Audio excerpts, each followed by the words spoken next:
మిర్యాలగూడ పట్టణంలో ఘనంగా doctor BR Ambedkar 133వ జయంతి వేడుకలు. అంబేద్కర్ అభిమాన సంఘ రాష్ట్ర అధ్యక్షులు కొమ్ము శ్రీనివాస్ ఆధ్వర్యంలో భారీ ర్యాలీ. హాజరైన ఎమ్మెల్యే బిఎల్ఆర్, కాంగ్రెస్ ఎంపీ అభ్యర్థి కుందూరు రఘువీర్ రెడ్డి, శంకర్ నాయక్, స్కైలబ్ నాయక్.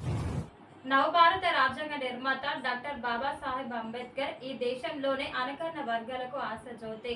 రాజ్యాంగ ఫలాలు అందరికీ అందేలా చూడడమే ఆయనకు మనమిచ్చే ఏకైక నివాళి. అంబేద్కర్ జయంతి వేడుకల్లో కూచరం గ్రామ ప్రజలు ధాన్యం కొనుగోలులో వేగం పెంచాలి. కొనుగోలు ధాన్యాన్ని సత్వరమే మిల్లులకు పంపాలి. దళారులపై నిఘా పెట్టామన్న సూర్యాపేట జిల్లా కలెక్టర్ వెంకట్రావు. అంబేద్కర్ జయంతి సందర్భంగా సంగం మండలంలో యువ సంకల్ప స్వచ్ఛంద సంస్థ ఆధ్వర్యంలో మెగా రక్తదాన శిబిరం. రాజకీయాలకు అతీతంగా సేవ చేయడానికి ఎప్పుడు ముందుంటా యువ సంకల్ప స్వచ్ఛంద సంస్థ వ్యవస్థాపకులు బొమ్మాల శ్రీనివాస్. మాల్దీవుల్లో కొనసాగుతున్న భారత దళాల ఉపసంహరణ కొంత